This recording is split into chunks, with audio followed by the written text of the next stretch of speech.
ഒരു അവാർഡൊക്കെ കിട്ടിയായിരുന്നു ഈ ഇടയ്ക്ക്. എന്തിനാ കൊച്ചു പാള പെറുക്കി നടക്കുന്നത് എന്ന് ചോദിച്ച ആൾക്കാർ.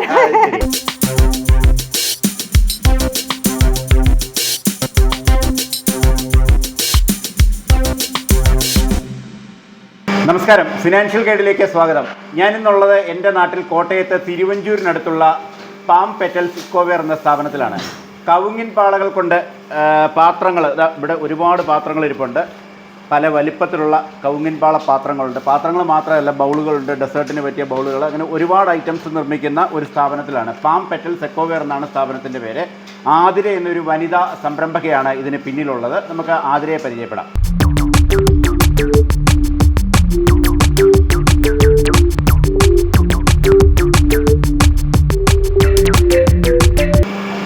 അതിനൊന്നെങ്കിൽ വരുമോ? ഇതാണ് പാം പെറ്റൽസ് ഇക്കോവെയർ. ഇദ്ദേഹമാണ് ആതിര ഗോകുൽ എന്ന ഈ സംരംഭക, പാം പെറ്റൽസ് ഇക്കോവെയറിൻ്റെ പിന്നിലുള്ള ശക്തി. അപ്പം ആതിരയെ നമുക്കൊന്ന് പരിചയപ്പെടാം. ആതിരയെ ഒന്ന് പരിചയപ്പെടുത്തിയേ. എൻ്റെ പേര് ആതിര. ഞാനൊരു ബിടെക് എഞ്ചിനീയർ ആണ്. ബിടെക് ഗ്രാജുവേറ്റ് ആയിരുന്നു. അതിനുശേഷം ഒരു ഇലക്ട്രോണിക്സ് ആൻഡ് ഇൻസ്ട്രുമെന്റേഷൻ ആണ്. പിന്നീട് ഒരു 10 വർഷത്തോളം ജോലി ചെയ്തിട്ടുണ്ട്. ഇൻഡസ്ട്രിയൽ എക്സ്പീരിയൻസ് ഉണ്ട്. പിന്നെ അക്കാഡമിക് ആയിരുന്നു. ഗസ്റ്റ് ലെക്ചറായിട്ടാണ് വർക്ക് ചെയ്തുകൊണ്ടിരുന്നത്. പിന്നെ നമ്മുടെ ലോക്ക്ഡൗൺ കൊറോണയ്ക്ക് ശേഷമാണ് സ്വന്തമായിട്ടൊരു സംരംഭം എന്നുള്ളതിനെ കുറിച്ച് ആലോചിക്കുന്നതും അങ്ങനെയാണ് ഇതിലേക്ക് എത്തിച്ചേരുന്നത്.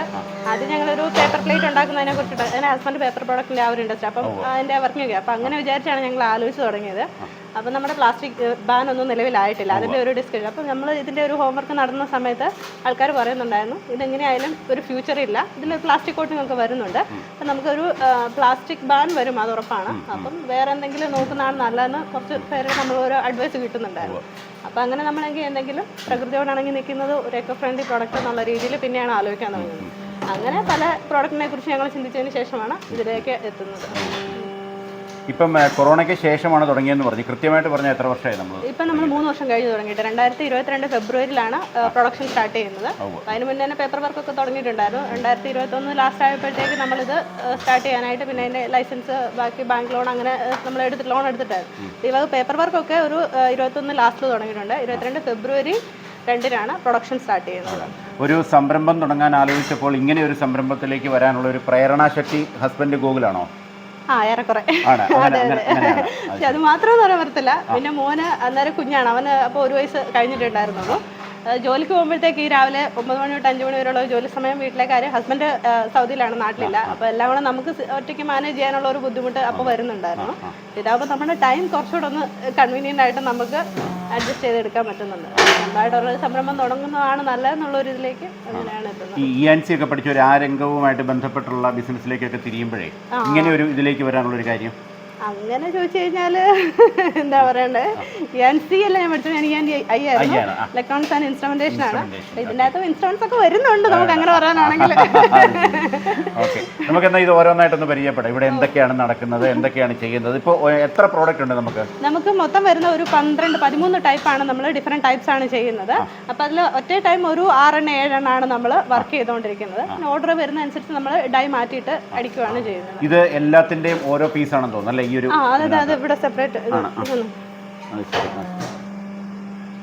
ഇത് ഓരോന്നിന്റെ പീസാണ്. ഇത് വരുന്നത് ഏറ്റവും ചെറിയ ബൗൾ നമുക്ക് വരുന്നതാണ്. ഇത് ഡെസേർട്ടിനൊക്കെ പോകാൻ പറ്റുന്ന 5 ഇഞ്ചിന്റെ റൗണ്ട് ബൗളാണ് വരുന്നത്. പിന്നെ ഇത് അതിന്റെ വലുതാണ്. ഇത് 6 ഇഞ്ച് വരും. പ്ലേറ്റ് ആണ് വരുന്നത്. ഇതും ഡെസേർട്ടിനും പോവും. പിന്നെ ഈ പള്ളികളിലൊക്കെ കഞ്ഞി എടുക്കാനായിട്ടും അങ്ങനെയൊക്കെ പോകുന്നതാണ് ഈ ഒരു കുഴിവുള്ള പ്ലേറ്റ്. പിന്നെ ഇത് കൂടുതലും റിസോർട്ടുകളിലേക്കൊക്കെയാണ് പോകുന്നത്. 8 ഇഞ്ചിൻ്റേത് സ്നാക്സ് എടുക്കാനും പിന്നെ ഈ ഫിഷ് ഫ്രൈ എടുക്കാനും അങ്ങനത്തെ ഫംഗ്ഷനൊക്കെ പോകുന്നതാണ്. ഇത് 2 എണ്ണം 8 ഇഞ്ചിൻ്റെ സൈസാണ് വരുന്നത്. ഇത് നല്ല ഹാർഡാണല്ലേ? അതെ, നല്ല സ്ട്രോങ് ആൻഡ് സ്റ്റഡി ആയിട്ടുള്ള സാധനമാണ്. ചൂടുള്ളത് എടുത്താലും നമ്മുടെ കയ്യിൽ ചൂടൊന്നും തട്ടില്ല. കൈ വെച്ച് കഴിച്ചാലും ചൂടൊന്നും തട്ടില്ല. ഇപ്പോഴത്തെ പേപ്പർ പ്ലേറ്റ് ആയിട്ട് കമ്പയർ ചെയ്യുകയാണെങ്കിൽ നമ്മൾ ഇതിന്റെ അകത്തേക്ക് ഫുഡ് ഇട്ട് കഴിയുമ്പോൾ അതിങ്ങനെ കോടി ഒന്നും ഒഴിക്കാൻ പറ്റത്തില്ല. അപ്പൊ നമ്മൾ അതൊക്കെ വെച്ച് നോക്കുമ്പോഴത്തേക്ക് ഇതൊക്കെ ചൂട് കഞ്ഞിയൊന്നും ഇതിനകത്ത് പേപ്പർ പ്ലേറ്റിൽ എടുക്കാൻ പറ്റില്ല. ഇതിനകത്ത് എടുത്താൽ കൈ പൊള്ളുകയില്ല, മടങ്ങുകയില്ല, ഉരുകയില്ല. കഞ്ഞി ദുഃഖവെള്ളിയുടെ സമയത്ത് പോകുന്ന പ്ലേറ്റ് ആണ് ഈ ഒരു പ്ലേറ്റ്. കഞ്ഞി കുടിക്കാൻ ഏറ്റവും കൂടുതൽ പോകുന്ന ഇതാണ് നേരം. പിന്നെ ഇത് 2 ഈ കേറ്ററിംഗുകാർ എടുക്കുന്നുണ്ട്. ബൊഫേ ആയിട്ട് മസാല ദോശ ഒക്കെ അടിച്ചു കൊടുക്കാനായിട്ട് ഇത് പോകുന്നുണ്ട്. ഇത് കൂടുതൽ നല്ല കട്ടിയാണ്, ഇത് മടങ്ങുന്നില്ല എന്നുള്ളതാണ് ഇതിന്റെ ഒരു പ്രത്യേകത. ഇത് പിന്നെ റൈസും ചിക്കൻ ഐറ്റത്തിനാണ് ഇത് ഏറ്റവും കൂടുതൽ പോവുക. പിന്നെ നമുക്ക് സോപ്പ് ബോക്സ് വരുന്നുണ്ട്. സോപ്പ് ബോക്സ് അതും ഡിഫറെന്റ് സൈസ് ആണോ? അത് 2 ടൈപ്പ്, ഒരു ഓവൽ ഷേപ്പും വരുന്നുണ്ട്, 2 സോപ്പ് ബോക്സ് ഉണ്ട്. ഒരു ഓവൽ ഷേപ്പും വരുന്നുണ്ട്, ഒരു റൗണ്ട് ഷേപ്പും വരുന്നുണ്ട്. അങ്ങനെ 2 ടൈപ്പാണ് നമുക്ക് സോപ്പ് ബോക്സ് വരുന്നത്. ഇത് ഓവൽ ഷേപ്പാണ് വരുന്നത്, ഇതിന്റെ ഒരു ഷേപ്പ്. ഇപ്പം മടക്കുന്ന അത് ഒടിഞ്ഞു പോകും, നടുക്ക് എന്തെങ്കിലും മോയ്സ്ചർ കണ്ടന്റ് ആക്കിയിട്ട് മടക്കാൻ പറ്റുള്ളൂ. ഇത് പിന്നെ റൗണ്ട് ഷേപ്പ് വരുന്നതാണ്. ഇങ്ങനെ 2 ടൈപ്പാണ്. ഇത് ഓർഗാനിക് സോപ്പ് മാനുഫാക്ചേഴ്സ് ആണ് കൂടുതലും എടുക്കുന്നത്. അപ്പം ഈ ഇലക്ട്രോണിക്സ് ആൻഡ് ഇൻസ്ട്രുമെൻറ്റേഷൻ പഠിച്ചു കഴിഞ്ഞു, കുറേ നാൾ ജോലി ചെയ്തുകൊണ്ട് 10 വർഷത്തോളം അല്ലേ, 10 വർഷത്തോളം ജോലി ചെയ്തു. അത് കഴിഞ്ഞ് ഒരു സംരംഭം തുടങ്ങാൻ ആലോചിക്കുന്നു. ഇങ്ങനെ ഒരു സംരംഭത്തിലേക്ക് വരുന്നു. എങ്ങനെ ഇതിൻ്റെ ഫണ്ട് കണ്ടെത്തിയത് എങ്ങനെയാണ്? ഫണ്ട് കണ്ടെത്തിയത് ലോൺ എടുക്കുമായിരുന്നു. എന്ത് ലോണായിരുന്നു? നമ്മൾ ഗവൺമെന്റ് PMGP സ്കീമിലുള്ള ലോണാണ്. നമ്മൾ 10 ലക്ഷമാണ് ലോൺ എടുത്തിട്ടുണ്ടായിരുന്നത്. അപ്പോൾ അതിൽ ഈ ഗ്രാമീണ മേഖലയിലുള്ള വനിതാ സംരംഭക ആയതുകൊണ്ട് 35% സബ്സിഡി വരുന്ന ഒരു സ്കീമാണ്. അത് നമ്മൾ 3 വർഷം നമ്മൾ കണ്ടിന്യൂസ് അടച്ചു കഴിഞ്ഞാൽ ഈ സബ്സിഡി കയറുള്ളൂ. ഞങ്ങളുടെ 3 വർഷം ആകാൻ ഇനി ഒരു മാസം കൂടെ ലോൺ ഏതാണ്ട് തീരാറായി. ലോൺ ഏകദേശം തീരാറായിട്ടുണ്ട്. വലിയൊരു സന്തോഷമാണ്.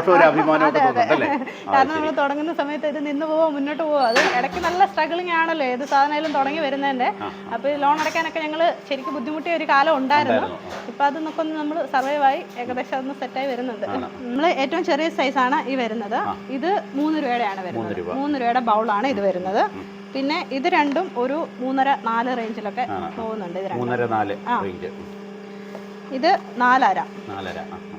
ഇതും സെയിം പ്രൈസ് തന്നെയാണ്, 4.5 8 ഇഞ്ചാണ്. പിന്നെ ഇത് വരുന്നത് 6, 7, 8 രൂപയുടെ പ്ലേറ്റ് ആണ്. 3 രൂപ തൊട്ട് 8 രൂപ വരെയാണ് നമ്മുടെ റേഞ്ച്. പിന്നെ സോപ്പ് ബോക്സ് 2 ഉണ്ട്. ഇത് 3 രൂപയ്ക്കാണ് പോകാറുള്ളത്. ഈ ഒരു ബണ്ടില് നമുക്ക് എത്ര പീസ് ഉണ്ട്?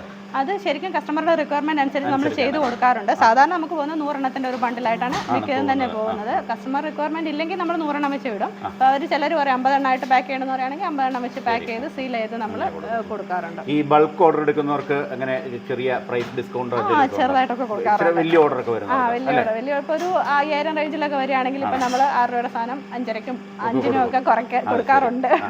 പിന്നെ അത് ക്വാളിറ്റി പ്രശ്നം. ചിലർ പറയും നല്ല വെളുത്ത ഫസ്റ്റ് ക്വാളിറ്റി പറയണം, അങ്ങനെ പറഞ്ഞു കഴിഞ്ഞാൽ നമുക്ക് അത് കുറയ്ക്കാൻ പറ്റില്ല. കാരണം അത് അത്രയും നല്ല പാളെ അവർക്ക് പോയാലേ പറ്റുള്ളൂ.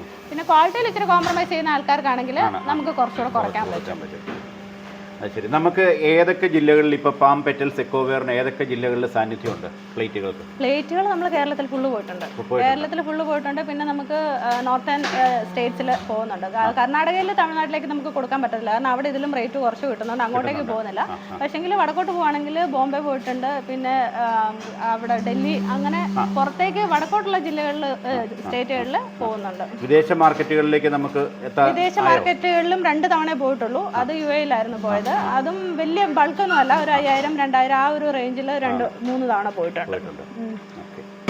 നമുക്കിനി ഇവിടുത്തെ മെഷീനുകൾ, ഇവിടുത്തെ നിർമ്മാണ രീതികൾ ഓരോന്നായിട്ട് കണ്ട് പരിചയപ്പെട്ട് വരാം. നമുക്കത് ആതിരയോട് തന്നെ ചോദിക്കാം. നമുക്ക് പാള വരുന്നത് മുതലുള്ള കാര്യങ്ങളൊന്ന് പറഞ്ഞു തുടങ്ങി. എവിടുന്നാണ് ഇത് വരുന്നത്? പാള വരുന്നത് നമ്മുടെ പ്രധാന റോ മെറ്റീരിയൽ പാള തന്നെ? അതെ, പാളയാണ് പ്രധാന റോ മെറ്റീരിയൽ. നമ്മൾ കർണാടക സ്റ്റേറ്റിൽ നിന്നാണ് കൂടുതലും വരുന്നത്. അവിടെയാണ് ഏറ്റവും കൂടുതൽ പാളയുടെ പ്രൊഡക്ഷൻ വരുന്നത്. അപ്പോൾ അവിടുന്ന് വരുമ്പോഴത്തേക്ക് നമ്മൾ കൂടുതലും മംഗലാപുരമാണ്, കാരണം നമുക്ക് അടുത്ത് മംഗലാപുരം ആയതുകൊണ്ട് മംഗലാപുരത്ത് നിന്നാണ് കൂടുതൽ എടുക്കുന്നത്. മംഗലാപുരത്ത് നിന്ന് കിട്ടാതെ വരുന്ന സമയത്ത് ഷിമോഗയിൽ നിന്ന് എടുക്കാറുണ്ട്, തുംകൂറിൽ നിന്ന് എടുക്കാറുണ്ട്. നമ്മൾ ഒരു ലോഡ് പാള വരുമ്പോഴത്തേക്ക് നമുക്ക് ഏകദേശം കോസ്റ്റ് ഒരു 70,000 എബോ വരുന്നുണ്ട്. ഇവിടെ എത്തിക്കുമ്പോഴത്തേക്ക് ഒരു പാളയിൽ നമുക്കൊരു 5 രൂപയൊക്കെ അടുത്താവുന്നുണ്ട് കോസ്റ്റ് എന്ന് പറയുന്നത്. അപ്പം ഇതിനെ നമ്മൾ ഒരു 15,000-നും 15,000-നും 20,000-നും ഇടയ്ക്ക് അതിലൊരു റേഞ്ചിലിടയ്ക്കായിരിക്കും നിൽക്കുന്നത്. വണ്ടിയുടെ സൈസ് അനുസരിച്ചും ഒക്കെ ചെറിയ വേരിയേഷൻ വരാറുണ്ട്.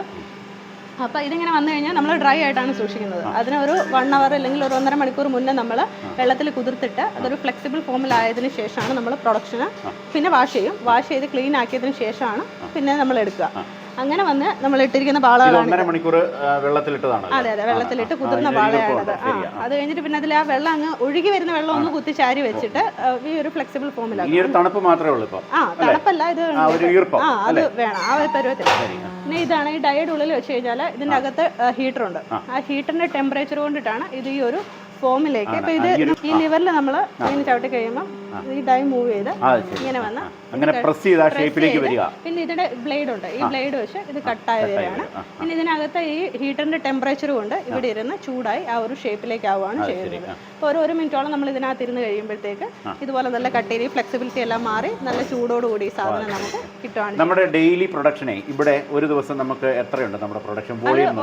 ഓരോ ഡൈയും ഡിഫറൻസ് ആണ് വരുന്നത്. ഇപ്പോൾ 8 ഇഞ്ചൊക്കെയാണ് വരുന്നതെങ്കിൽ അത് നമുക്കൊരു 150-200 എണ്ണം വരെ. കാരണം ഇത് ഒരു മിനിറ്റിൽ താഴെ ഇരുന്നാൽ മതി, അപ്പോഴത്തേക്ക് അത് സെറ്റ് ആവും. അതേസമയം 12 ഇഞ്ച് ആണെങ്കിൽ അതൊരു 1.5 മിനിറ്റിലൊക്കെ ഇരുന്നാലേ അത് ഷേപ്പ്, കാരണം അത്രയും സൈസായി വരണേ. അപ്പോൾ അതാണ് നമുക്ക് ഒരു 100 എണ്ണത്തിൽ താഴെ എത്തുള്ളൂ. അപ്പോൾ അങ്ങനെ സൈസ് അനുസരിച്ചാണ് എണ്ണത്തിൽ വ്യത്യാസം വരുന്നത്. എങ്ങനെയായാലും എല്ലാം ഒരു 100-നും 200-250 റേഞ്ച് വരെയൊക്കെ ഒരു ഡൈക്കകത്തുനിന്ന്. ഇത് 8 ഇഞ്ചാണ്. 8 ഇഞ്ചിൻ്റെ റൗണ്ട് ഷേപ്പിലുള്ളതാണ് ഈ കാണുന്ന ഡൈ. ഇതാണ് വരുന്നത്. ഇതെന്ന് പറഞ്ഞാൽ പ്രോസസ്സൊക്കെ നമ്മളിപ്പോൾ പറഞ്ഞ പോലെ തന്നെ ഉള്ളൂ. ഇതുപോലെ ഒരു ലിവർ ഉണ്ട്, ഈ ലിവറിൽ ചവിട്ടി കഴിയുമ്പോഴത്തേക്ക് കയറുന്നു ഇറങ്ങുന്നു, ബ്ലേഡ് ഉണ്ട്, ബാക്കി പ്രോസസ്സ് എല്ലാം സെയിം ആണ്. പിന്നെ ഷേപ്പിൽ സൈസിൽ മാത്രമേ വ്യത്യാസമുള്ളൂ. ഇത് 10 ഇഞ്ചിൻ്റെ റൗണ്ടാണ്. അത് നമ്മൾ കണ്ടത് 8 ഇഞ്ച് റൗണ്ടായിരുന്നു, ഇത് 10 ഇഞ്ച് റൗണ്ടാണ്. ഇവരുടെ ഈ ഇതിൻ്റെയൊക്കെ മാർക്കറ്റ് ഇപ്പോൾ 8 ഇഞ്ച് 10 ഇഞ്ച് നമ്മൾ കണ്ടു. ഇതിൻ്റെയൊക്കെ വിപണി നമ്മൾ എങ്ങനെയാണ് കണ്ടെത്തുന്നത്? ആരാ നമ്മുടെ പ്രധാന കസ്റ്റമേഴ്സ്? ഇപ്പം നമുക്ക് ഏറ്റവും കൂടുതൽ മൂവ്മെന്റ് വരുന്നത് 10 ഇഞ്ച് റൗണ്ടാണ്. 10 ഇഞ്ച് റൗണ്ട് എന്ന് പറയുമ്പോഴത്തേക്ക് ഈ അന്നദാനം പോലെ അമ്പലങ്ങളിലെ പരിപാടികൾക്ക്, ദുഃഖവെള്ളിയൊക്കെ പോലെ കഞ്ഞി എടുക്കാൻ, അങ്ങനെ ഒരുമാതിരി ദേവാലയങ്ങളിൽ എല്ലാ തന്നെ പരിപാടിക്ക് ഏറ്റവും കൂടുതൽ പോകുന്ന സാധനം 10 ഇഞ്ചാണ്. പിന്നെ ഇത് ഏറ്റവും കൂടുതൽ പോകാറുള്ളത് റിസോർട്ടുകളിലേക്കൊക്കെ പോകാറുണ്ട്. അതെ, റിസോർട്ടുകളിലും പോകുന്നുണ്ട്. പിന്നെ ഈ തട്ടം എടുക്കാനായിട്ട് ഈ അമ്പലത്തിനകത്തേക്ക് താലം പോകുന്നില്ല, അതിന് ഈ 2 സാധനം പോകുന്നുണ്ട്. 10 ഇഞ്ചും പോകുന്നുണ്ട്, 8 ഇഞ്ചും പോകുന്നുണ്ട്. ചെറിയതിന് ഇതും പോകുന്നുണ്ട്. ഇത് രണ്ടും ആ ഇതിൽ പോകുന്ന സാധനങ്ങളാണ്. പിന്നെ നമ്മുടെ അടുത്ത സൈസ് വരുന്നത് ഇത് 12 ഇഞ്ചാണ്. ഏറ്റവും വലുത് വരുന്നത് 12 ഇഞ്ചാണ്. 12 ഇഞ്ചിന്റെ റൗണ്ട് ഷേപ്പിലുള്ളതാണ്. ഇതാണ് 12 ഇഞ്ച് റൗണ്ട് ഷേപ്പ്. നല്ല വലുതാണ്. ബിരിയാണി, ഫ്രൈഡ് റൈസ് ഒക്കെ എടുക്കാം. ഇത് പക്ഷേ നമുക്ക് കൂടുതലും കേറ്ററിംഗുകാർക്കാണ് പോകുന്നത്. അത് ബൊഫേ ആയിട്ട് മസാല ദോശ വലിയ സൈസിൽ വെക്കാനായിട്ട് അതിനാണ്. പിന്നെ ഈ സദ്യ ആയിട്ട് ഈ പറഞ്ഞ പോലെ മറ്റേത് പോകുന്ന നമ്മളല്ലേ ചെറിയ പരിപാടി, അന്നദാനം അങ്ങനത്തെ. പക്ഷേ ഇതിങ്ങനെ സദ്യ ആയിട്ട് ഒരുപാട് കൂട്ടം കറികളൊക്കെ വരുന്ന പരിപാടിക്കാണെങ്കിൽ അപ്പം നമുക്ക് ഇതാണ് പോകാറുള്ളത്. നേരത്തെ പറഞ്ഞതുപോലെ നമ്മൾ ഇപ്പോൾ കയ്യിലെടുത്ത് വെച്ച് ഇങ്ങനെ പിടിച്ച് കഴിക്കുകയാണെങ്കിൽ നമ്മുടെ കയ്യിലേക്ക് ഇതിൻ്റെ ചൂടടിക്കുന്നില്ല. നമ്മൾ പേപ്പർ പ്ലേറ്റിലൊക്കെ ആണെങ്കിൽ കയ്യിലേക്ക് ചൂട് വരും, നമ്മൾക്ക് ഇങ്ങനെ പിടിക്കാനേ പറ്റുള്ളൂ, അല്ലെന്നുണ്ടെങ്കിൽ കൈ കൊള്ളും. ഇതിപ്പോൾ ഇങ്ങനെ പിടിച്ചു തന്നെ നല്ല അത്രയ്ക്ക് ഹാർഡാണ് ഈ സാധനം. പെട്ടെന്ന് അതാണ് അതിങ്ങനെ കുതിർന്നു പോവുകയില്ല. ഇതങ്ങനെ അങ്ങനെ വളരെ സ്റ്റിഫാണ്, സോളിഡാണ്, അങ്ങനെ നിന്നോളും. പിന്നെ ഇത് 5 ഇഞ്ചിന്റെ ബൗളാണ് വരുന്നത്. ഞാൻ പറഞ്ഞില്ല, നമ്മൾ അറ്റ് എ ടൈം ഒരു 7 എണ്ണ പ്രൊഡക്ഷൻ നമ്മൾ എടുക്കുന്നുള്ളൂ. അപ്പം ഓർഡർ അനുസരിച്ചാണ് മാറ്റി. ഇന്നിപ്പോൾ ഇത് ഓടിക്കുന്നില്ല, അതുകൊണ്ടാണ് ഇപ്പോൾ ഇത് 5 ഇഞ്ചിന്റെ ബൗളാണ് ഇരിക്കുന്നത്. പിന്നെ വരുന്നത് ഇത് രണ്ടുമാണ്. ഇത് 2 സോപ്പ് ബോക്സ് ആണ് വരുന്നത്. ഇത് ഓവൽ ഷേപ്പിലുള്ളതും ഇത് റൗണ്ട് ഷേപ്പിലുള്ളതുമാണ്. 2 സോപ്പ് ബോക്സ് ആണ് ചെയ്യുന്നത്. ഇതിൻ്റെ അകത്തെ ഷേപ്പ് ഇതൊരു ഓവൽ ഷേപ്പാണ്. പിന്നെ ഇതിൻ്റെ അടിച്ചൊക്കെ കുറച്ചൊരു ഡിസൈൻ ആയിട്ടാണ് ഇരിക്കുന്നത്. ഇത് പിന്നെ സാധാ റൗണ്ട് ഷേപ്പിലാണ്. ഇത് 2 ഓർഗാനിക് സോപ്പ് മാനുഫാക്ചേഴ്സ് ആണ് നമ്മുടെ അടുത്ത് കൊണ്ടുപോകുക. അത് നമ്മൾ അടിക്കുന്നതനുസരിച്ച് ബൾക്കായിട്ട് തന്നെ അങ്ങ് പൊക്കോളും. നമുക്ക് സ്റ്റോക്ക് ചെയ്യാനേ പറ്റാറില്ല, അടിക്കുന്നതനുസരിച്ച് അങ്ങ് പൊക്കോളും. അത് ഏറ്റവും മൂവ്മെൻ്റ് ഉള്ള സാധനമാണ് ഈ സോപ്പ് ബോക്സ് 2. ഇതാ നേരത്തെ കണ്ട സെയിം 10 ഇഞ്ച് തന്നെയാണ്. ഞാൻ പറഞ്ഞില്ല ഏറ്റവും കൂടുതൽ നമുക്ക് ഓർഡർ വരുന്നതിന്. അപ്പോൾ അതിൻ്റെ ഒരു 2 ടൈപ്പ് ഉണ്ടെന്നേ ഉള്ളൂ. 10 ഇഞ്ച് റൗണ്ട് തന്നെയാണ്, ആ സെയിം സാധനം തന്നെയാണിത്, വേറെ മാറ്റമൊന്നുമില്ല അതിന്. പിന്നെ ഇതാണ്, ഇത് 10 ഇഞ്ച് സ്ക്വയർ ഷേപ്പാണ് വരുന്നത്. ഇതാണ് സ്ക്വയർ ഷേപ്പിലുള്ളത്. ഇതിന്റെ പ്രധാന ക്ലയൻസ് ആരൊക്കെയാണ്, കസ്റ്റമേഴ്സ് ആരൊക്കെയാണ്? ഇത് ഈ പറയാം 10 ഇഞ്ചിന്റെ റൗണ്ടും സ്ക്വയറും ഒക്കെ ഏകദേശം സെയിം തന്നെയാണ് വരാറുള്ളത്. നമുക്ക് കൂടുതൽ കേറ്ററിംഗുകാർക്കും പോകുന്നുണ്ട്, അല്ലാതെ അമ്പലങ്ങളിലേക്കും പോകുന്നതാണ് ഈ സാധനം. പിന്നെ സ്ക്വയർ ഷേപ്പിനെക്കാട്ടിലും കൂടുതൽ ആവശ്യക്കാർ വരുന്നത് റൗണ്ടിനാണ്. അതെന്താണെന്ന് അറിയില്ല, കൂടുതൽ ആൾക്കാർ അതാണ് ചോദിക്കുന്നത്. ഉള്ളത് പാം പെറ്റൽസ് ഇക്കോവെയറിന്റെ ഗോഡൌണിലാണ്. മറ്റ് സംസ്ഥാനങ്ങളിൽ നിന്ന് ഇപ്പം മംഗലാപുരത്ത് നിന്ന് ഷിമോഗയിൽ നിന്നൊക്കെയാണ് പാള വരുന്നതെന്ന് പറഞ്ഞ് ലോഡ് കണക്കിന് വരുന്ന പാളകൾ ഇവിടെയാണ് സംഭരിക്കുന്നത്. അപ്പോൾ ഈ സംഭരണശാലയിലാണ് ഇപ്പോൾ നമ്മളുള്ളത്. ബാക്കി ഇതിൻ്റെ വിശേഷങ്ങൾ ആതിര തന്നെ പറയും. ഇവിടെ പ്രത്യേകിച്ച് വിശേഷങ്ങളായിട്ടൊന്നും ഇല്ല. നമ്മുടെ ഗോഡൌൺ ഇവിടെയാണ്. നമ്മൾ വരുന്ന പാളകൾ ഇവിടെയാണ് സ്റ്റോക്ക് ചെയ്ത് വെക്കുക. ഇതിൻ്റെ അകത്ത് ഇപ്പം നമുക്ക് സത്യം പറഞ്ഞാൽ സ്പേസ് കുറവാണ്. ഈ സ്പേസ് പോരാ, നമുക്ക് ഒരു 3 ലോഡ് 4 ലോഡൊക്കെ നമ്മൾ എടുത്ത് വെക്കണം. കാരണം ഇത് സീസണിലാണ്. നമുക്ക് പാള കിട്ടുന്നത് ഒരു ഫെബ്രുവരി തൊട്ട് ഒരു ഏപ്രിൽ മെയ് വരെയുള്ള സമയത്തിനുള്ളിലാണ് നല്ല ലീഫ് കിട്ടുന്നത്. ആ സമയത്ത് നമ്മൾ കളക്ട് ചെയ്ത് വെക്കുകയാണെങ്കിൽ നമുക്ക് പിന്നീടുള്ള സമയത്തും ഇതേ ക്വാളിറ്റിയിലുള്ള പ്ലേറ്റ് കിട്ടും. പാളയുടെ ഇത് കുറയുന്നതനുസരിച്ച് നമ്മുടെ പ്ലേറ്റിൻ്റെ ക്വാളിറ്റിയും കുറയും. അപ്പം നല്ല പാള എടുത്ത് കളക്ട് ചെയ്ത് വെക്കുക എന്നുള്ളതാണ് നമ്മൾ ഏറ്റവും പാള കിട്ടുന്ന കാലത്ത് പരമാവധി നമ്മൾ സംഭരിക്കും. അപ്പോൾ നമുക്ക് സത്യം പറഞ്ഞാൽ നമുക്ക് ഒരു വർഷത്തെ പ്രൊഡക്ഷനുള്ള ഇതിനകത്ത് സ്റ്റോക്ക് ചെയ്യാൻ പറ്റുന്നില്ല. ലാസ്റ്റ് ഒരു ഡിസംബർ മന്ത് ഒക്കെ ആകുമ്പോഴത്തേക്ക് ഞങ്ങൾക്ക് ലീഫിന്റെ കാര്യത്തിൽ ഇപ്പോൾ ഒരു ഷോർട്ടേജ് ഉണ്ട്. ഞങ്ങൾ വേറൊരു ഗോഡൌൺ ഉള്ളതെല്ലാം പ്ലാൻ ചെയ്യുന്നുണ്ട്. അത് അടുത്ത വർഷത്തേക്ക് നമുക്ക് അതേക്കുറിച്ച് സംസാരിക്കാം. ഈ വരുന്ന ലോഡിൽ വേസ്റ്റേജ് ഉണ്ടാകാറുണ്ടോ? ഉണ്ട്, വരാറുണ്ട്. അത് ആദ്യം ഞങ്ങൾക്ക് നല്ലോണം നഷ്ടം പറ്റിയിട്ടുണ്ട്. കാരണം തുടങ്ങിയ സമയത്ത് നമുക്ക് ഇവരെ ഏജൻസി ആയിട്ടൊന്നും പരിചയമൊന്നും ആയിട്ടില്ല. ഞങ്ങൾക്ക് ഒരു ലോഡ് വന്നതിൽ ഒരു പകുതിയിൽ കൂടുതൽ പച്ചപ്പാള കയറി വന്നിട്ട് നശിച്ച് നല്ല നഷ്ടങ്ങളൊക്കെ ആദ്യ സമയത്ത് ഫേസ് ചെയ്തിട്ടുണ്ട്. പക്ഷെ ഇപ്പോൾ കുഴപ്പമില്ല. ഇപ്പം നമുക്ക് പരിചയമായിട്ടുണ്ട്, വിശ്വസ്തരായിട്ടുള്ള ആൾക്കാരുമായിട്ട് അവിടെ നമുക്ക് കോണ്ടാക്ട് ആയിട്ടുണ്ട്. ഇപ്പം നമുക്ക് വരുന്നതെല്ലാം ഒരുമാതിരി ഒരു 90% കൂടുതലും നല്ല ലീഫാണ് ഇപ്പോൾ വരുന്നത്. അപ്പോൾ പഠിച്ചു കഴിഞ്ഞ് 10 വർഷത്തോളം ജോലി ചെയ്തു, ഫാക്കൽറ്റി ആയിട്ടും ഒക്കെ ജോലി ചെയ്തു. അപ്പം അത് കഴിഞ്ഞ് ഇങ്ങനെ ഒരു സംരംഭത്തിലേക്ക്, ഒരു പാള പ്ലേറ്റ് നിർമ്മാണത്തിലേക്കൊക്കെ വന്നപ്പോൾ ആളുകളുടെ ഒരു അഭിപ്രായം എന്തായിരുന്നു? സമ്മിശ്ര അഭിപ്രായമായിരുന്നു. ചിലര് നമ്മളെ നന്നായിട്ട് അംഗീകരിച്ച് സപ്പോർട്ട് ചെയ്ത ആൾക്കാരുണ്ടായിരുന്നു. നല്ലതാണ്, ഇതുപോലൊരു സംരംഭം തുടങ്ങുന്നതിന് അംഗീകരിച്ച് കുറെ ആൾക്കാരുണ്ടായിരുന്നു. പിന്നെ കുറച്ച് പേര് ജോലിയൊക്കെ കളഞ്ഞ് എന്തിനാ കൊച്ചു പാള പെറുക്കി നടക്കുന്നത് എന്ന് ചോദിച്ച ആൾക്കാർ. നമ്മള് അപ്പം ആദ്യം തുടങ്ങിയ സമയത്ത് ഞങ്ങൾ ഇവിടെ ലോക്കലി കളക്ട് ചെയ്യാനായിട്ടൊരു ശ്രമമൊക്കെ നടത്തിയിരുന്നു. നമുക്ക് അതിനുള്ള പാള ഇവിടെ കിട്ടാനില്ല, എങ്കിലും കിട്ടുന്നത് എടുക്കാം എന്നുള്ള രീതിയിൽ ഞങ്ങൾ കളക്ഷന് വേണ്ടിയിട്ട് ഇറങ്ങിയിട്ടുണ്ടായിരുന്നു. അപ്പം ഞാനും 2-3 ചേച്ചിമാരും ഒക്കെ കൂടെ ഞങ്ങൾ ഇങ്ങനെ പറമ്പൊഴിയൊക്കെ നടന്ന് ഇവിടെ കിട്ടുമോ എന്നുള്ള രീതിയിൽ അങ്ങനെ ഒരു അന്വേഷണം നടത്തി ഞങ്ങൾ പെറുക്കാൻ. അന്നേരം ചോദിക്കുന്നു, എനിക്ക് പാള പെറുക്കി നടക്കാതെ വല്ല പണിക്കും പോകാൻ മേലെന്ന് ചോദിച്ചിട്ടുണ്ട്. ഒരു അവാർഡൊക്കെ കിട്ടിയായിരുന്നു ഇടയ്ക്ക് കേരള വിഷൻ ചാനലില്. ഞങ്ങളിങ്ങനെ അതിന്റെ സ്റ്റാറ്റസ് ഒക്കെ ഇട്ട് ഇങ്ങനെ അഭിമാനത്തോടെ ഇച്ചിരി അഹങ്കാരത്തോടെ. Palm petals ecoware Thiruvarppu.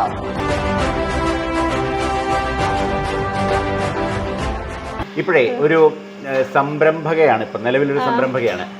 10 വർഷത്തോളം ഒരു എവിടെയെങ്കിലും ജോലി ചെയ്തതിലാണോ ഒരു സംരംഭക എന്ന നിലയ്ക്കാണോ ഏറ്റവും കൂടുതൽ സന്തോഷം തോന്നുന്നത്? സംരംഭക എന്ന നിലയ്ക്ക്. പക്ഷെ ഇതിപ്പം ശരിയാണ്, കഷ്ടപ്പാടുണ്ടെന്ന് പറഞ്ഞാൽ പിന്നെ നമ്മൾ ചെയ്യുന്നതിനുള്ള ഒരു അംഗീകാരം നമുക്ക് തന്നെ വരുന്നുണ്ട്. ഇതിൽ എന്തെങ്കിലും പോസിറ്റീവ് ആണെങ്കിലും നെഗറ്റീവ് ആണെങ്കിലും അതിൻ്റെ അനുഭവിക്കുന്നത് നമ്മളാണ്. ശരിക്കും ഞങ്ങൾ ഫിനാൻഷ്യലി സ്ട്രഗിൾ ചെയ്ത കുറേ സമയങ്ങളൊക്കെ ഉണ്ടായിരുന്നു. ആ ഒരു സമയത്ത് ഇതിൻ്റെ ബുദ്ധിമുട്ട് അറിയാനും നമ്മൾ തന്നെയാണ് റെസ്പോൺസിബിൾ. വേറെ ആരും ഒന്നും ബോധിപ്പിക്കാനില്ല. എന്തുകൊണ്ട് ഇത് വന്നു എന്ന് എന്നെ ചോദ്യം ചെയ്യാൻ ആരും വരുന്നില്ല. അതിന് നമ്മൾ അതുപോലെ തന്നെ ഇപ്പം ഞങ്ങൾ ഒരു സക്സസ്സിലേക്ക് എത്തുന്ന സമയത്തും അതിൻ്റെ അപ്രീസിയേഷൻ ഞങ്ങൾക്ക് തന്നെയാണ് കിട്ടുന്നത്. അപ്പം ഞങ്ങൾ 3 പേരാണ് അതിൻ്റെ ഷെയർ ചെയ്തെടുക്കുന്നത്. വേറെ ഒരിടത്തേക്ക് നമുക്ക് അപ്പം ഇതിലൊക്കെ ഉപരിയാണ് 2 പേർക്ക് ജോലി കൊടുക്കാൻ പറ്റുന്നത്. അതെ, അത് ശരിയാണ്. 2 കുടുംബങ്ങളാണ് അതിലൂടെ കഴിയുന്നത്. പക്ഷെ അവര് ഞങ്ങൾ തൊഴിലാളികളല്ലേ, ഞങ്ങൾ 3 പേരും അവർക്ക് ഒരു ജോലിയാണ്. അത് ശരിയാണ്, ഒരു ഇൻകം എന്നുള്ള രീതിയിൽ അവർക്കും എന്തെങ്കിലും ഒന്ന് കൊടുക്കാൻ പറ്റുന്നുണ്ട്. അതെ അതെ. അവർക്കും ഇപ്പം നല്ല വീട് തൊട്ടടുത്താണ് വീട്. വീട്ടിൽ എന്തെങ്കിലുമൊക്കെ ഉണ്ടെങ്കിൽ ഞങ്ങൾക്ക് ഓടിപ്പോയി നോക്കാനായിട്ടൊക്കെ ആണെങ്കിലും അവർക്കും വീട്, ഫാമിലി, അമ്മയുണ്ട്, പിള്ളേരുണ്ട്, ഒക്കെ കെയർ ചെയ്യാനായിട്ട് പറ്റുന്നുണ്ട്. അപ്പം പാം പെറ്റൽസ് ഇക്കോവെയറിന്റെ അടുത്ത സ്റ്റേജ് ഡെവലപ്മെന്റ് എന്തൊക്കെയാണ് ഡ്രീം ചെയ്യുന്നത് ഒരു കാണുന്നത്? ഓക്കെ, ഞങ്ങളൊരു റെന്റഡ് ബിൽഡിങ്ങിലാണ് നിൽക്കുന്നത്. അപ്പോൾ ഞങ്ങൾ ഒരുപാട് പരിമിതികളുണ്ട്. ഇപ്പം ഞാൻ പറഞ്ഞില്ലേ, സ്റ്റോക്ക് ചെയ്ത് വെക്കാനായിട്ടുള്ള ഒരു അസൗകര്യമുണ്ട്. അപ്പോൾ അത് ഞങ്ങൾക്ക് ശരിക്കും ഇയർ എൻഡിങ് ആകുമ്പോഴത്തേക്ക് ഞങ്ങൾക്ക് ലീഫിനൊരു ഷോർട്ടേജ് വരുന്നുണ്ട്. അപ്പം നമുക്ക് സ്റ്റോക്ക് ചെയ്യാനുള്ള ഒരു ബുദ്ധിമുട്ട് കൊണ്ടാണ് അത് വരുന്നത്. അപ്പോൾ ഞങ്ങൾക്കൊരു ബിൽഡിംഗ് ആണ് ആദ്യം നോക്കുന്നത്. പാള നന്നായിട്ട് സ്റ്റോക്ക് ചെയ്ത് വെക്കണം. ഒരു ഓൺ ബിൽഡിങ്ങിലേക്ക് ഷിഫ്റ്റ് ചെയ്യാമെന്നൊരാഗ്രഹമുണ്ട്. പിന്നെ എക്സ്പോർട്ടിംഗ് ഒന്നും ഇപ്പോൾ ആയിട്ടില്ല. എക്സ്പോർട്ടിംഗ് ആയെന്ന് പറഞ്ഞാൽ ചെറിയ രീതിയിലേ ഉള്ളൂ. നമുക്ക് ബൾക്കായിട്ട് റെഗുലർ എക്സ്പോർട്ടിംഗ് ഒന്നും വന്നിട്ടില്ല. അപ്പോൾ ആ ഒരു രീതിയിലേക്ക് ചെയ്യണമെന്നുണ്ട്.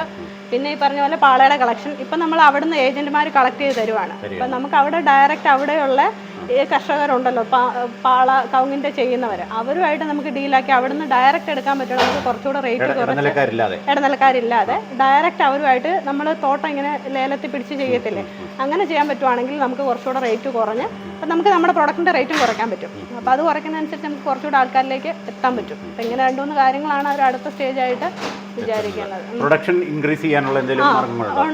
പ്രൊഡക്ഷൻ നമുക്ക് സത്യം പറഞ്ഞാൽ ഈ നമ്മളൊരു ഉത്സവ സമയം വരുമല്ലോ, അതായത് ഏപ്രിൽ, മെയ്, ഒരു ജനുവരി തൊട്ട് ഈ ഒരു ഏപ്രിൽ വരെയുള്ള സമയത്ത് ഞങ്ങൾക്ക് പ്രൊഡക്ഷൻ എത്തിക്കാൻ ബുദ്ധിമുട്ട് വരുന്നുണ്ട്. ഞങ്ങൾ പുറത്തും കൂടെ എടുത്താണ് കൊടുക്കുന്നത്. ആ ഒരു സ്റ്റേജ് വരാതെ കുറച്ചുകൂടെ മെഷീൻ എടുക്കണം, പ്രൊഡക്ഷൻ കൂട്ടുക എന്നുള്ളത്. അപ്പോൾ അതെല്ലാം ഞങ്ങൾ ഈ ഷിഫ്റ്റ് ചെയ്യുന്ന ഒരു സമയത്തേക്കാണ് ആലോചിക്കുന്നത്. ഉടനെ അല്ല, എന്തായാലും 1 വർഷത്തിനുള്ളിൽ, 1 വർഷം 2 വർഷം, 1 വർഷം 2 വർഷം എടുക്കും അത്ര ആകുമ്പോഴത്തേക്ക്. അതെ അതെ. ഇനി നമുക്ക് ആ ചേച്ചിമാരെ കൊണ്ടൊന്ന് പരിചയപ്പെടാവേ. ആണ് ഇവിടുത്തെ ചേച്ചിമാർ 2 പേര്. ഇത് ശുഭ ചേച്ചിയാണ്. ചേച്ചിയുടെ വീട് ഇവിടെ തൊട്ടടുത്താണ്. തുടങ്ങി അന്ന് തൊട്ട് എൻ്റെ കൂടെ ഇവിടെ ഉണ്ട്. അതെ, 3 വർഷമായിട്ട്. തുടങ്ങി അന്ന് മുതൽ ഇന്ന് വരെ ഉള്ള ചേച്ചിയാണ് ശുഭ ചേച്ചി. പിന്നെ ഇത് ലേഖയല്ല, ശ്രീജ എന്നാണ് ചേച്ചിയുടെ പേര്. ഞങ്ങൾ വിളിക്കുന്ന ലേഖ ചേച്ചി എന്നാണ്. ചേച്ചിയുടെ വീട് ഇവിടെ അടുത്ത് തന്നെയാണ്. ചേച്ചി 1 വർഷം കഴിഞ്ഞാണ് ഞങ്ങളുടെ കൂടെ കൂടിയത്. കഴിഞ്ഞ 2 വർഷമായിട്ട് ചേച്ചിയുണ്ട്. ഞങ്ങൾ 3 പേരും കൂടെയാണ് ഇവിടുത്തെ കാര്യങ്ങളെല്ലാം. ഏതെങ്കിലും ഒരു സംരംഭം തുടങ്ങി ഈ രംഗത്തേക്ക് ഒരു സംരംഭകയായിട്ട് വരുന്ന വനിതകളോട്, സ്ത്രീകളോട് എന്താ പറയാനുള്ളത്? ഒരു സംരംഭക എന്നുള്ള നിലയ്ക്ക് എന്താ പറയാനുള്ളത്? നിങ്ങൾ എത്രയും പെട്ടെന്ന് ഇതിലേക്ക് വരണം എന്നാണ് എനിക്ക് പറയാനുള്ളത്. നമ്മൾ വനിതകൾക്ക് ഇപ്പോഴത്തെ സർക്കാരിൻ്റെ ഒരു സർക്കാരിൻ്റെ എല്ലാ ഒരു ഗവൺമെൻറ്റിൻ്റെ ആ ഒരു കൾച്ചർ എന്ന് പറയുന്ന ഒരു വ്യവസായത്തിലേക്ക് നമ്മൾ ആയി തുടങ്ങിയിട്ടുണ്ട്. അപ്പോൾ അതിൽ വനിതകളെ ഈ രംഗത്തേക്ക് കൊണ്ടുവരാൻ വേണ്ടിയിട്ട് കുറച്ചധികം പദ്ധതികളും കുറച്ചധികം പ്രൊമോഷൻസ് ഒക്കെ നടക്കുന്നുണ്ട്. ഇപ്പോൾ ഈ കുടുംബശ്രീയുടെ ഒക്കെ രീതിയിൽ നോക്കുവാണെങ്കിൽ അതിൻ്റെയൊക്കെ നല്ലൊരു സപ്പോർട്ട് എനിക്ക് കിട്ടുന്നുണ്ട്. എന്ന് പറഞ്ഞാൽ അവർ നമുക്ക് വേണ്ടിയിട്ട് ഫണ്ടാണെങ്കിലും ഹെൽപ്പ് ചെയ്യുന്നുണ്ട്. അതല്ലാതെ അവരുടെ രീതിയിൽ നമ്മൾക്ക് ഇതിനെ ഒരു പ്രൊമോഷൻ എന്നുള്ള രീതിയിൽ, മാർക്കറ്റിംഗ് എന്നുള്ള രീതിയിലൊക്കെ അവർ സഹായിക്കുന്നുണ്ട്. അതുപോലെ വിറ്റ് പോകാനാണെങ്കിലും കുറേ കോൺടാക്ട്സ് ഒക്കെ തരുന്നുണ്ട്. അങ്ങനെ പല രീതിയിലുള്ള സപ്പോർട്ടുകൾ ആ ഒരു രീതിയിൽ വരുന്നുണ്ട്. പിന്നെ നമ്മൾ മടിച്ചിരിക്കാതെ എന്തിനകത്തെങ്കിലുമൊക്കെ ഇറങ്ങുക, ആദ്യത്തെ ഒരു സ്ട്രഗിള് സർവൈവ് ചെയ്യാൻ വേണ്ടി നമ്മളെ കൊണ്ട് പറ്റുന്നത് തന്നെ മാക്സിമം ശ്രമിക്കുക, മുന്നോട്ടേക്ക് പോവാം, അതേ ഉള്ളൂ. PMEGP ലോണിന്റെ കാര്യം പറഞ്ഞ ആ ലോണ് ഒന്ന് ആളുകൾക്കൊന്ന് പരിചയപ്പെടുത്താവോ? ഓക്കെ, ഞാൻ എടുത്തത് PMEGP സ്കീമാണ്. പക്ഷേങ്കിൽ അത് മാത്രമല്ല, കുറേ സ്കീമുകളുണ്ട്. ഞാൻ അതിൻ്റെ അകത്ത് കുറേ എണ്ണം സ്റ്റഡി ചെയ്തിട്ട് ഒരെണ്ണമാണ് ഈ PMEGP എന്ന് പറയുന്നത്. അതിൻ്റെ അകത്തെന്ന് വെച്ചാൽ അത് prime minister's employment guarantee programme, അതാണ് സംഭവം. നമ്മളിതുപോലെ പുതിയ സംരംഭങ്ങൾ തുടങ്ങാൻ വേണ്ടിയിട്ട് ഗവൺമെൻറ്റിൽ നിന്നുള്ള, അത് സെൻട്രൽ ഗവൺമെൻറ്റിൽ നിന്നുള്ള സ്കീമാണ്. അതിന് പ്രത്യേകത എന്താണെന്ന് വെച്ചാൽ നമ്മൾ എടുക്കുന്നതിൻ്റെ ഇത്ര %, ഇപ്പം നമ്മളൊരു 100% ആണെങ്കിൽ അതിൽ 95% വരെ നമുക്ക് ലോൺ കിട്ടും. ബാക്കി നമ്മൾ കയ്യിൽ നിന്ന് എടുത്താൽ മതി. അതൊന്നാമത്തെ കാര്യം. പിന്നെ ഇതിന് 2 ഇതായിട്ടായിരുന്നു, ടേം ലോൺ ആയിട്ടും വർക്കിംഗ് ക്യാപിറ്റലായിട്ടാണ് നമുക്ക് എടുത്തത്. ഇതിന് മൊത്തത്തിൽ 35% സബ്സിഡി വന്നിരിക്കുന്നത്. അതിൽ 30% എന്ന് പറയുന്ന വനിതകൾക്കായതുകൊണ്ടാണ്, റൂറൽ ഏരിയയിലുള്ള വനിതാ സംരംഭക ആയതുകൊണ്ടാണ് 35% വരുന്നത്. ഇപ്പോൾ റൂറൽ ഏരിയ അല്ല എന്നുണ്ടെങ്കിൽ 30% കിട്ടുള്ളൂ. അതുപോലെ വനിതാ സംരംഭക അല്ലെങ്കിലും 5% കുറയും. അപ്പോൾ ഈ 2 കണ്ടീഷനും കയറി വന്നതുകൊണ്ടാണ് 35% എനിക്ക് കിട്ടിയിരിക്കുന്നത്. അത് 3 വർഷം നമ്മൾ ലോൺ മുടങ്ങാതെ തിരിച്ചടയ്ക്കണം. 3 വർഷം EMI മുടങ്ങാതെ അടച്ചു കഴിഞ്ഞാൽ ഈ 3 വർഷം കംപ്ലീറ്റ് ആകുമ്പോഴാണ് സബ്സിഡി നമ്മുടെ അക്കൗണ്ടിൽ കയറിയിട്ടുണ്ട്. ബാങ്കിൻ്റെ അക്കൗണ്ടിൽ കയറി FD ആയിട്ട് കിടപ്പുണ്ട്. ആദ്യം തന്നെ സർക്കാരിൽ നിന്നുള്ള സബ്സിഡി കയറും, പക്ഷേ ബാങ്കിൽ നിന്ന് അത് നമുക്ക് എടുക്കാൻ പറ്റില്ല. FD ആയിട്ട് അവിടെ തന്നെ കിടക്കുകയാണ് ചെയ്യുന്നത്. 3 വർഷം കംപ്ലീറ്റ് ആകുമ്പോൾ തിരിച്ചു കിട്ടും. ഇന്ന് ഭൂമി നേരിടുന്ന ഏറ്റവും വലിയ വെല്ലുവിളിയാണ് പ്ലാസ്റ്റിക് കൊണ്ടുണ്ടാകുന്ന വെല്ലുവിളി. അത് എങ്ങനെ നശിപ്പിക്കാൻ ശ്രമിച്ചാലും, മണ്ണിലേക്ക് വെറുതെ ഇടാൻ നോക്കിയാലും, ഇനി കത്തിച്ച് കളയാൻ ശ്രമിച്ചാലും, ഏതു തരത്തിൽ നോക്കിയാലും മനുഷ്യനും ഭൂമിക്കും ഏറ്റവും ഹാനികരമായ ഒന്നാണ് പ്ലാസ്റ്റിക്. ആ പ്ലാസ്റ്റിക്കിൽ നിന്ന് വിമുക്തി നേടാനുള്ള ഏറ്റവും നല്ല മാർഗമാണ് ഇതുപോലെ പ്രകൃതിദത്തമായ പാളപ്ലേറ്റുകളും മറ്റേ പാത്രങ്ങളും ബൗളുകളും ഒക്കെ. ആ സാഹചര്യത്തിൽ ഇതുപോലുള്ള സംരംഭങ്ങളെ, പാളപാത്രങ്ങൾ ഉണ്ടാക്കുന്ന സംരംഭങ്ങളെ പ്രൊമോട്ട് ചെയ്യുക എന്നുള്ളത് പരിസ്ഥിതി സ്നേഹികളായ നമ്മൾ ഓരോരുത്തരുടെയും കടമയാണ്. നമുക്ക് പരിസ്ഥിതിയെ സംരക്ഷിക്കാനും നമ്മുടെ ഓരോരുത്തരുടെയും ആരോഗ്യം സംരക്ഷിക്കാനും പാളപ്ലേറ്റുകൾ പോലുള്ള പ്രകൃതിദത്ത വസ്തുക്കളെ പ്രോത്സാഹിപ്പിക്കേണ്ടതുണ്ട്. ഈ സാഹചര്യത്തിലാണ് പാം പെറ്റൽസ് ഇക്കോവെയർ എന്ന ഈ സ്ഥാപനത്തിലേക്ക് ഞങ്ങൾ വന്നതും ഇവിടുത്തെ നിർമ്മാണ രീതികൾ, ഇവിടുത്തെ ഉൽപ്പന്നങ്ങൾ, ഇതൊക്കെ ഓരോന്നോരോന്നായി നിങ്ങൾക്ക് പരിചയപ്പെടുത്തിയതും. ഇവിടെ ആതിര, ഇതിൻ്റെ സംരംഭകയായ ആതിര ഗോകുൽ സൂചിപ്പിച്ചതുപോലെ അവരുടെ എല്ലാ സ്വപ്നങ്ങളും വരും വർഷങ്ങളിൽ നിറവേറാൻ സാധിക്കട്ടെ. അവർക്ക് എല്ലാ ആശംസകളും നേർന്നുകൊണ്ട് നിർത്തുന്നു. മറ്റൊരു വിഷയവുമായി അടുത്ത എപ്പിസോഡിൽ കാണുന്നതുവരെ നന്ദി, നമസ്കാരം.